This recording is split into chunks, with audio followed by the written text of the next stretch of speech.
Hello my dear students, कैसे हैं आप सब स्टूडेंट्स। जैसा कि आप सभी जानते हैं कि आपका MED 002 का जो एग्ज़ाम है वो आने वाला है।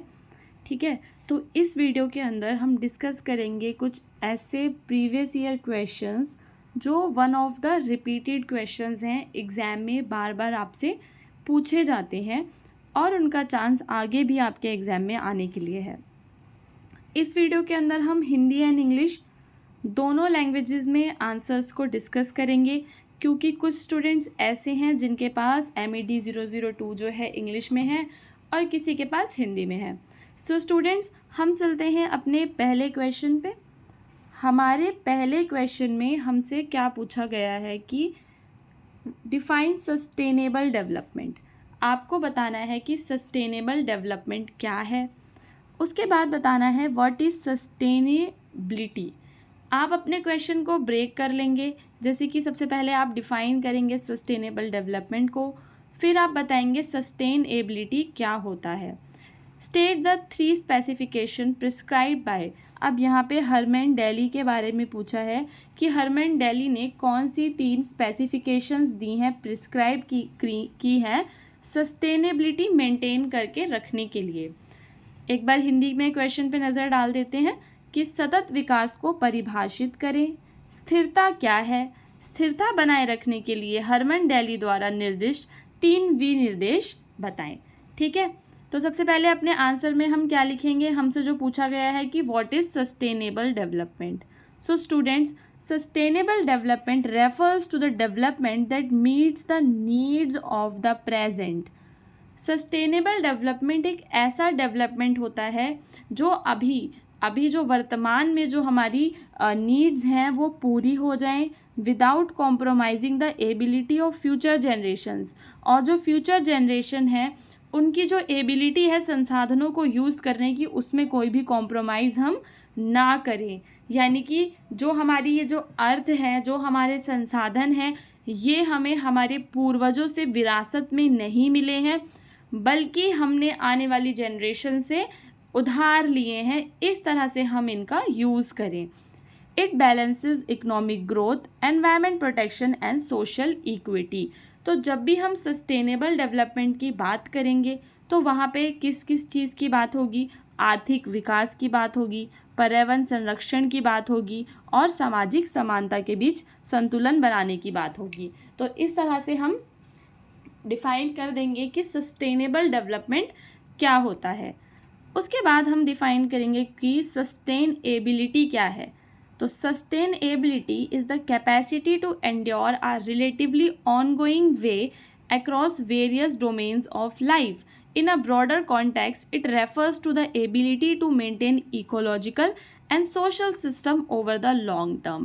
यानी कि सस्टेनेबिलिटी का मतलब ये है कि जैसे कि आप ऐसी चीज़ों का इस्तेमाल कर रहे हो जो पर्यावरण को नुकसान नहीं पहुंचा रही हैं।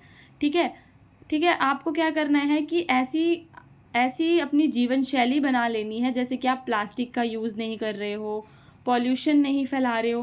तो यानी कि जो आपकी लाइफ है वो आप सस्टेनेबल लाइफ जी रहे हो।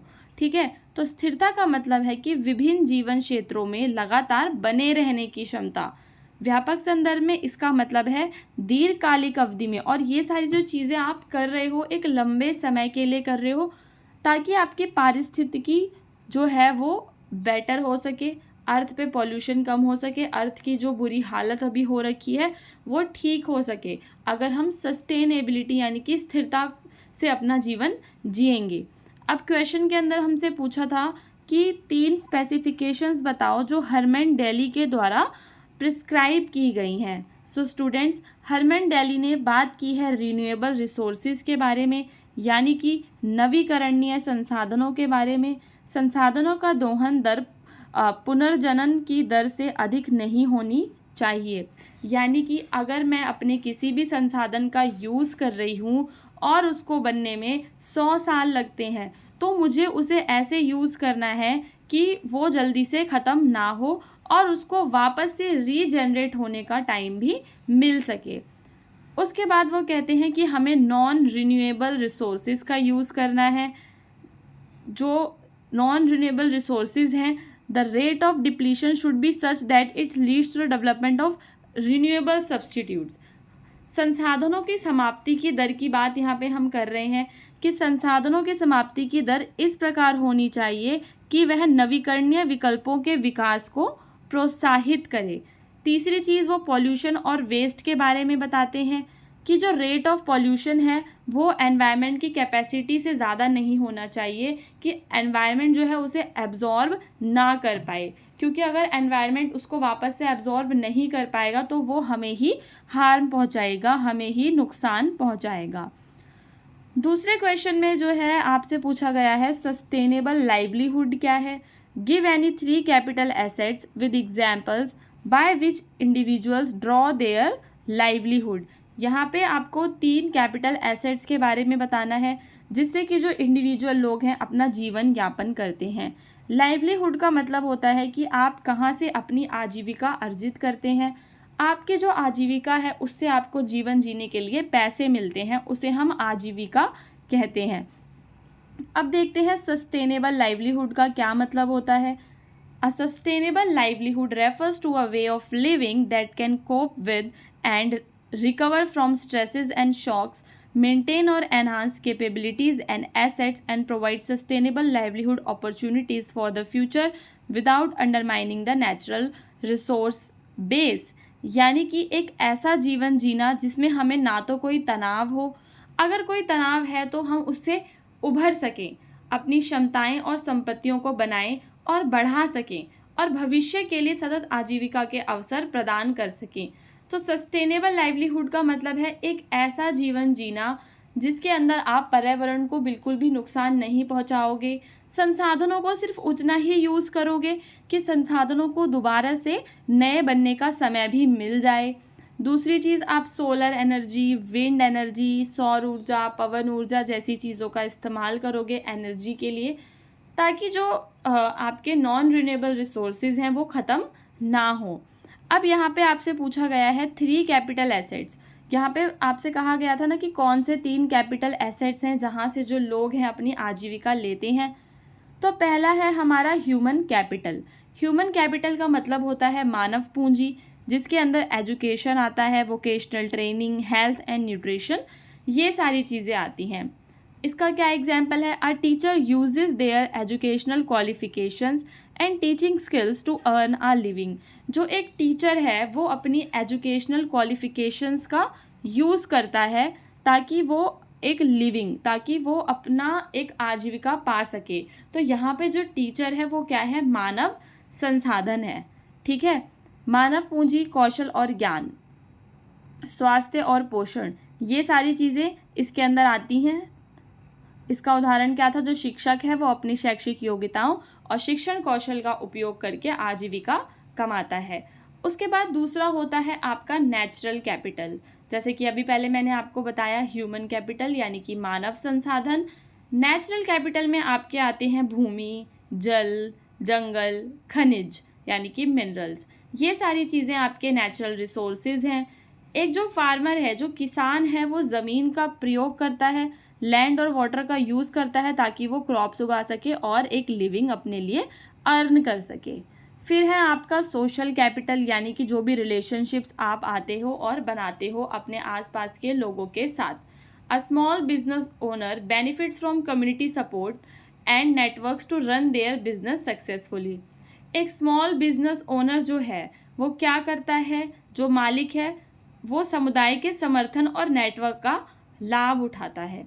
तो ये था हमारा आंसर नंबर 2, जिसके अंदर हमने सोशल कैपिटल, नेचुरल कैपिटल और किसकी बात की, ह्यूमन कैपिटल की बात की। इस तरह से जो लोग हैं वो अपना लाइवलीहुड अर्जित करते हैं। अगला जो क्वेश्चन है वो भी इम्पॉर्टेंट है। इसमें आपसे कहा गया है कि briefly explain any 5 points to be considered by farmers and livestock producers. किसानों के द्वारा और जो लोग जानवरों को पालते हैं उनके द्वारा कौन कौन सी बातों का ध्यान रखना चाहिए। ठीक है, तो सबसे पहले जो चीज़ें उन्हें ध्यान रखनी चाहिए वो है हमारी एनिमल वेलफेयर, यानी कि जानवरों की भलाई के बारे में उन्हें सोचना चाहिए। एंश्योरिंग एनिमल्स आर ट्रीटेड ह्यूमेनली, जो एनिमल्स हैं उनके साथ मानवता के साथ व्यवहार हो, उन्हें स्पेस मिले रहने के लिए, न्यूट्रिशन मिले, हेल्थ केयर मिले ताकि वो अच्छे से रह सकें। दूसरी चीज़, उन्हें एनवायरनमेंट के इम्पैक्ट के बारे में सोचना चाहिए। उन्हें ऐसी टेक्निक्स का यूज़ करना है कि पॉल्यूशन कम हो सके, वेस्ट कम हो सके, ठीक है, कचरे को कम करना, प्रदूषण को कम करना, गोबर का सही प्रबंधन करना ताकि ग्रीन हाउस गैसों का जो उत्सर्जन है वो कम हो।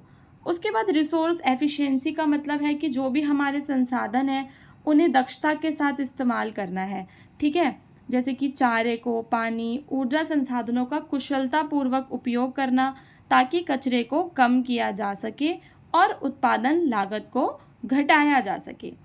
उसके बाद जो है इन्हें करनी है बायोडाइवर्सिटी कंजर्वेशन, यानी कि जो भी जैव विविधता है, जो भी अलग अलग प्रकार के जीवित प्राणी धरती पे पाए जाते हैं, चाहे वो जानवर हों, पक्षी हों, उनको कंजर्व करना है, उनका संरक्षण करना है, ठीक है। फिर इकोनॉमिक वायबिलिटी का मतलब क्या होता है?